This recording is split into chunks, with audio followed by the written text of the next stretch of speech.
فأنا ناصح لإخواني بالصدع بالحق تبيض وجوههم. السكوت في مسألة الحزبية يضرها، فاصدع بما تؤمر وأعرض عن المشركين.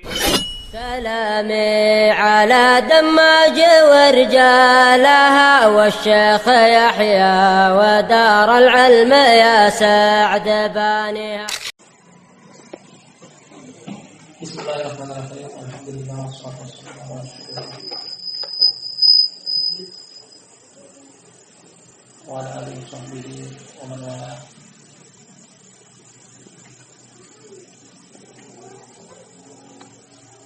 Amma ba'du. Masih berada di Hajrul Muhtadin sebentar kita harus bertopik tentang saya. Kita masuk pada pembahasan yang berikutnya. Isi tulisan atau makalah ini berisikan 10 pembahasan. Dan kita akan masuk pada pembahasan yang ke-8. Kata penulis Al-Mabhasus Tsani, pembahasan yang ke-8. Setelah 7 pembahasan.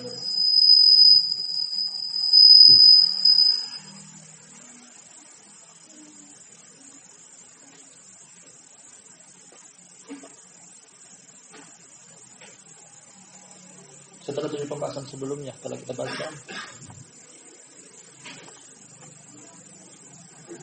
kita akan baca pembahasan yang ke-8. Ad-Dhabitu Syar'iyyah lil Hajar. Ketentuan syariat dalam memboikot. Jadi ada ketentuannya. Setelah kita baca bahwasanya ini adalah bagian daripada syariat Islam. Ada pembahasan akidah di bawah kaidah al-wala wal bara dengan didukung oleh dalil-dalil kitab sunnah praktek para sahabat. Kemudian kita akan mempelajari juga tentang tata cara, ketentuan secara syariat, bagaimana bentuk memboikot. Dan ini penting. Kita akan terangkan nantinya bahwasanya terkadang dijumpai tentang pembahasan hajar 2 kelompok yang saling bertolak belakang menyelisihi kaidah ini. Ada yang terlalu berlebihan, memboikot sampai keluar dari koridor Islam. Terlebihan dari sisi ahli bid'ah sampai didolimi haknya. Kita jumpa ada sebagian mereka ahli bid'ah ketika menyikapi ahli sunnah bahkan sampai pada tingkatan kekerasan, dipukul, dianiaya, didolimi, bukan seperti itu. Terkadang juga ada kelompok yang kurang pada sisi yang berbeda, kurang, tidak diboikot sama sekali. Makanya kita perlu belajar bagaimana ketentuan syariat dalam pelaksanaan pemboikotan ahli bid'ah. Disebabnya kata penulis, ada bayanun di mizan syar'i fil hajri. Ini adalah penjelasan. Penjelasan akan apa? Timbangan syariat dalam pemboikotan. Ada timbangannya, ada tolak ukurnya, ada standarisasinya, ada ketentuan dan prosedurnya, berjalan di atas ketentuan yang ditetapkan oleh kitab dan sunnah.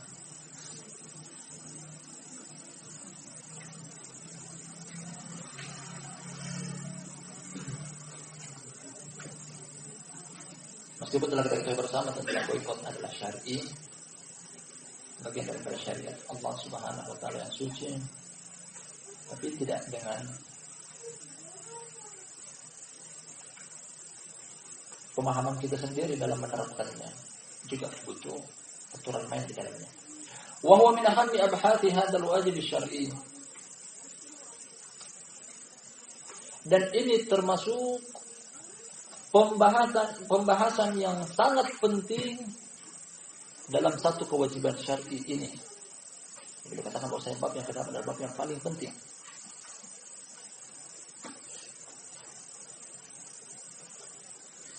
Yang harus cuma sekedar tahu bahwasanya pemboikotan dan pemboikotan adalah syar'i, tapi ternyata penerapannya yang salah, penerapannya yang keliru. Wa huwa min ahammi abhati hadzal wajib syar'i, dan ini termasuk pembahasan yang paling penting dalam menerapkan kewajiban syar'i ini.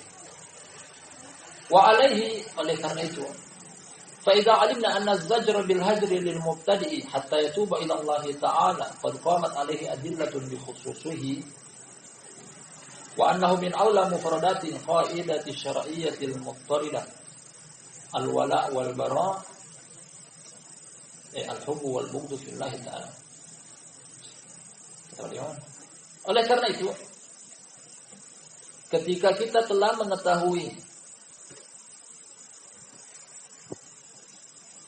bahwa menghardik dengan cara memboikot ahlul bid'ah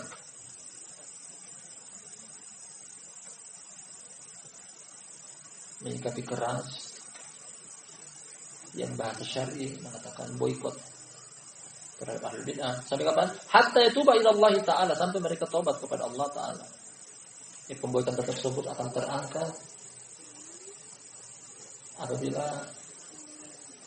ada pengakuan tobat. Waqad qamat alaihi adillatun bi khususihi, demikian juga telah tegak dalil-dalil secara khusus. Kaidah wala dan bara pada pembahasan akidah memiliki banyak cabang, termasuk cabang wala dan bara adalah cinta kepada, maksud kami. Nah, wala dan bara di dalamnya mengkaji tentang al-wala, cinta, loyalitas kepada saudara seiman, seagama, semanhaj.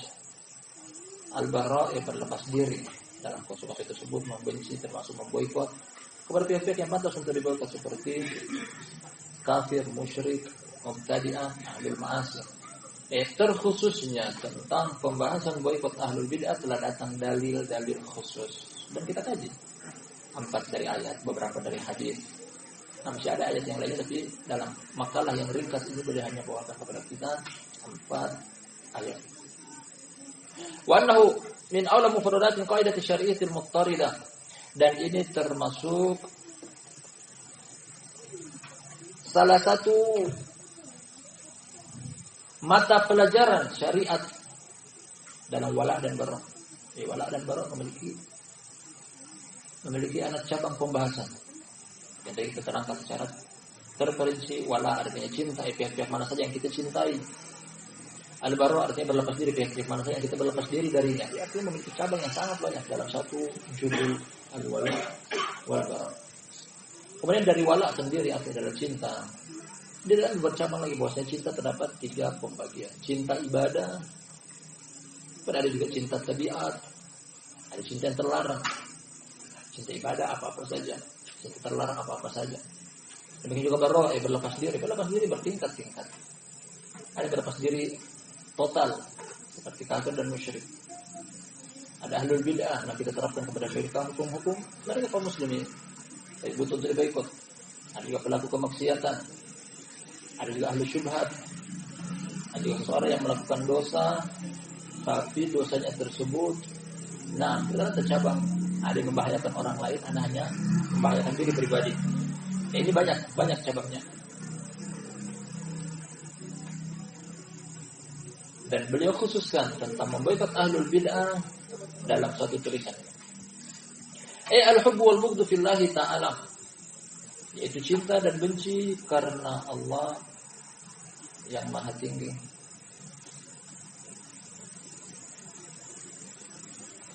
Terkadang juga terkumpul pada satu orang kita terapkan 2 kaidah sekaligus, wala dan bara. Seperti Nabi Ibrahim alaihissalam. Dia memiliki seorang bapak yang kafir, musyrik, sesat. Karena kekafiran dan kesyirikannya diterapkan al-bara'ah, berlepas diri. Karena dia sebagai bapak kandung diterapkan al-wala, sebatas hubungan darah.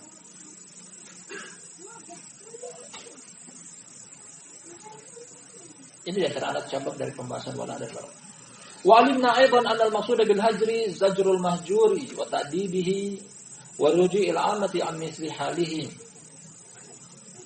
Telah kita ketahui juga bahwa tujuan dari pemboikotan Jadi kita jelaskan di depan.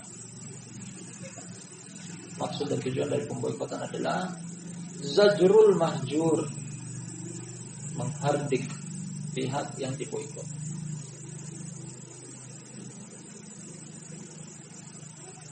Dengan macam beragam cara memboikot. Ini termaksudnya. Sampai yang dihajar tersebut tertegur. Sampai yang dihajar tersebut tertegur.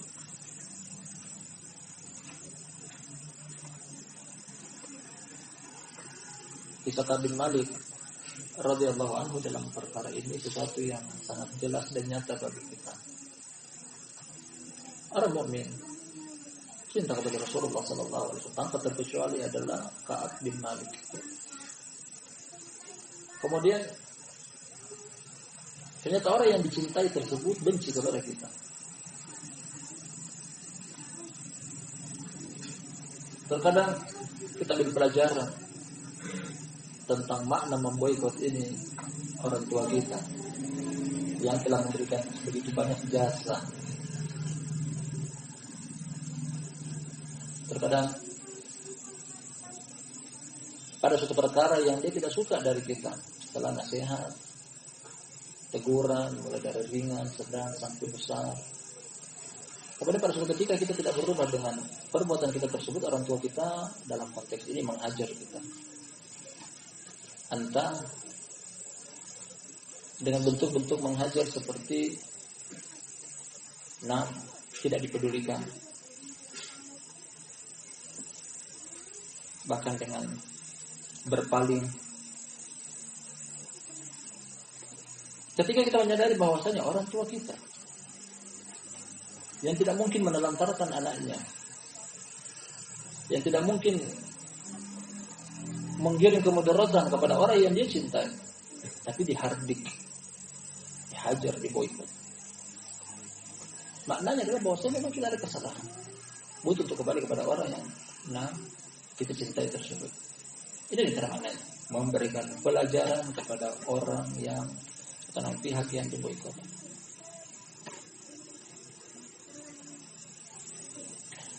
Wa ta'dibihi, sekaligus juga memberi pendidikan bahwasanya apa yang engkau lakukan itu adalah salah, keliru. Mari kita kaji tentang siapa yang ingat. Syarat-syarat dari para ulama dalam pemboikotan. Mari kita sebutkan bahwasanya memboikot pertama pada hak Allah, bukan hak pribadi kita. Yang lebih dari 3 hari pada hak Allah. Kalau hak kita pribadi boleh untuk memboikot, tapi hanya batasan berapa? 3 hari. Nah, kalau pada hak Allah Subhanahu wa taala boleh lebih dari 3 hari. Kemudian memboikot, barakallahu fikum jami'an. Ketentuan yang kedua adalah pada perkara-perkara yang tidak ada perselisihan di dalamnya. Satu pendapat para ulama bahwasanya itu adalah bid'ah, itu adalah haram. Kalau di sana ada pendapat bahwasanya sebagian berpendapat tidak boleh, sebagian berpendapat boleh, tidak bisa memaksakan kehendak di situ. Di sini tidak ada momentum untuk memboikot. Memboikot adalah perkara yang satu pendapat para ulama.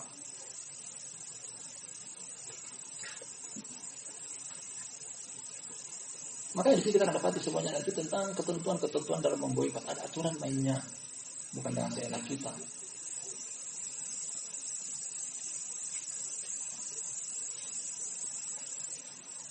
Wa ruju'il amati an misli halihi, memberikan teguran juga kepada orang secara umum tentang keadaan orang yang diboikot tersebut. Bahwasanya jangan contoh dia. 1 atau 2 lembaran sebelumnya pernah kita baca kisah tentang Sobi, seorang ahli syubhat yang jalan dengan ayat-ayat mutasyabih. Meskipun telah dihukum oleh Umar bin Khattab radhiyallahu anhu dengan pelepah kurma, dipukul di ubun-ubunnya sampai mengucurkan darah, tapi penerapan kaum muslimin masih tetap waspada untuk duduk dengan diam. Maka dari riwayat tersebut dikatakan bahwasanya Sobi ketika turun di satu majelis dan orang-orang yang hadir di majelis tersebut tahu bahwasanya Sobi adalah orang dihukum oleh Umar bin Khattab, mereka berpencar pergi meninggalkan dia. Ketika Sobiq turun ke sebagian majelis yang orang-orang tidak tahu, orang di majelis tersebut tidak tahu bahwasanya dia adalah dihajar oleh Umar bin Khattab, mereka memberitahukan, jangan duduk dengan dia adalah orang yang dihajar, boikot oleh Umar bin Khattab radhiyallahu anhu. Memberikan juga kepada umat. Jadi ini diantara fawaidnya. Teguran kepada orang yang diboikot, mendidik dia, kemudian juga memberikan kewaspadaan kepada orang lain, jangan sampai mencontoh seperti perbuatan dia. Ila akhiri maqasidil islami min masyru'iyatil hajri kama taqaddam. Dan seterusnya dari tujuan Islam tentang disyariatkannya pemboikotan sebagaimana yang telah terdahulu. Yang luar biasa juga penjagaan agama Islam agar tetap suci. Karena sebagian orang ketika menisbahkan diri kepada ahlus sunnah, kemudian masih duduk dengan ahlul bid'ah, orang awam akan tertipu bahwasanya kalau begitu boleh duduk dengan ahlul bid'ah. Menjaga bahwasanya agar sunnah ini tetap terjaga suci murni.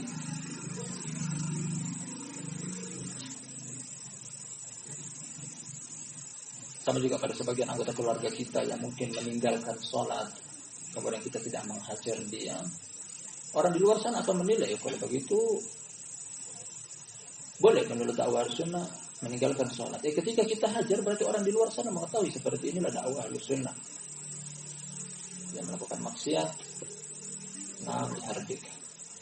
Wa annal hajar syar'i li haqqillah ta'ala ibadatun min jinsil jihad. Ini boleh tangkaskan di sini lagi bahwa hajar yang syar'i pada kepentingan Allah Ta'ala. Allah. Bukan pada kepentingan pribadi. Kepentingan pribadi boleh menghajar. Tapi hanya 3 hari. Kemudian tak perlu mengajak orang lain. Ini dia. Perlu dibedakan bahwasanya kepentingan pribadi ketika seorang muslim menghajar seorang saudaranya pada perkara pribadi, jangan mengajak orang lain untuk menghajar. Tapi kalau pada perkara maksiat, pada perkara bid'ah, boleh untuk mengajak orang lain. Karena apa yang dilakukan adalah berbahaya bagi kaum muslimin secara umum. Ibadatun, ini adalah ibadah. Pendekatan diri kepada Allah Subhanahu wa taala. Kalau hajar pribadi yang kurang lebih daripada 3 hari, bukan ibadah. Bukan ibadah, kepentingan pribadi. Hak pribadi orang tersebut.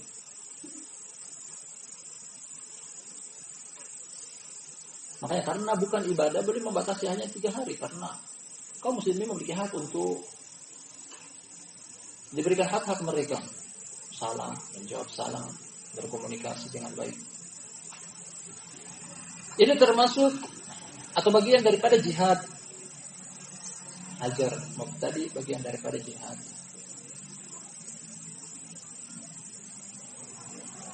Kalau mau jihad di sini tempatnya.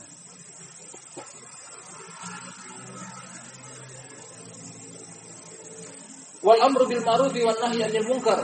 Ini juga termasuk bagian daripada mencegah dari memerintahkan kepada kebaikan serta mencegah daripada kemungkaran. Jadi amalan yang luar biasa. Dia dibawa beberapa bab besar dalam syariat Islam. Jihad, amru bil ma'ruf wan nahyi 'anil munkar.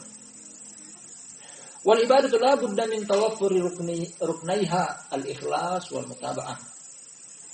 Dan ibadah hendaknya terpenuhi di dalamnya 2 rukun ibadah. Yang pertama ikhlas, yang kedua mutaba'ah. Ini yang ingin tandakan pada pembahasan mutaba'ah. Ikhlas, setiap orang bisa mengakuinya. Aku ikhlas dalam menghajar si fulan. Tapi apakah mutaba'ah? Apakah sesuai dengan koridor yang ditetapkan oleh syar'i? Bila keterangan kepada kita dalam bab ini. Harus mutaba'ah. Bagaimana caranya? Aturan mainnya. Perkataan para salaf. Terpenuhi ikhlas dan mutaba'ah. Bi ayakun al-hajru khalisan sawaban. Khalisan lillahi sawaban. Wufqi sunnah. Makna dari ikhlas dan mutaba'ah hendaknya terpenuhi di dalamnya ikhlas dan tepat. Ikhlas artinya lillahi ta'ala, tepat sesuai dengan tuntunan sunnah. Ikhlas lillahi ta'ala, tepat sesuai dengan sunnah. 2 hal ini hendaknya terpenuhi. Dan beliau lebih tanggaskan nanti pada pembahasan ini beberapa lembar ke depan tentang mutabaahnya. Mutabah, bagaimana aturan main dalam memboikot. Wa anna hawa nafsi yang kudu rukniyatil ikhlas, yang kudu rukniyatul ikhlas. Pertama boleh tegaskan di sini, mengikuti hawa nafsu artinya tidak ikhlas. Dia meruntuhkan rukun hajar yang pertama, rukun ibadah yang pertama, tidak ikhlas. Nah, tidak ikhlas bukan lillahi ta'ala, tapi memaksakan kehendak dia. Bukan lillahi ta'ala, tapi ingin lebih daripada orang lain, ingin dipuji, ingin mendapatkan kepentingan duniawiyah. Kama anna ruknal mutaba'ati yang kudu ada muwafaqatil hajri lil ma'muri bihi. Sebagaimana juga rukun mutaba'ah meruntuhkan ketiadaan mencocoki hal yang diperintahkan padanya. Intinya hajar termasuk ibadah. Ibadah harus terpenuhi di dalamnya dua hal. Pertama, hak Allah yang harus ikhlas, tidak mengharap yang lainnya. Mutaba'ah penuhi hak Rasulullah sallallahu alaihi wasallam. Karena kita beribadah kepada Allah harus mencontoh Rasul sallallahu alaihi wasallam sebagai utusan Allah yang mengajarkan kepada kita tentang bagaimana caranya beribadah. Termasuk ibadah adalah hajar. Dua hal ini harus terpenuhi. Kalau gitu kita kembali kepada dua kalimat syahadat yang kita dianjurkan setiap muslim untuk mengucapkannya. Asyhadu an la ilaha illallah wa asyhadu anna Muhammadan Rasulullah. Ini terpenuhi ini. La ilaha illallah Muhammadur Rasulullah. Jadi ketika ibadah hal ini dulu ditempatkan di hadapan kedua mata kita. Ibadah apapun itu termasuk hajar. La ilaha illallah Muhammadur Rasulullah.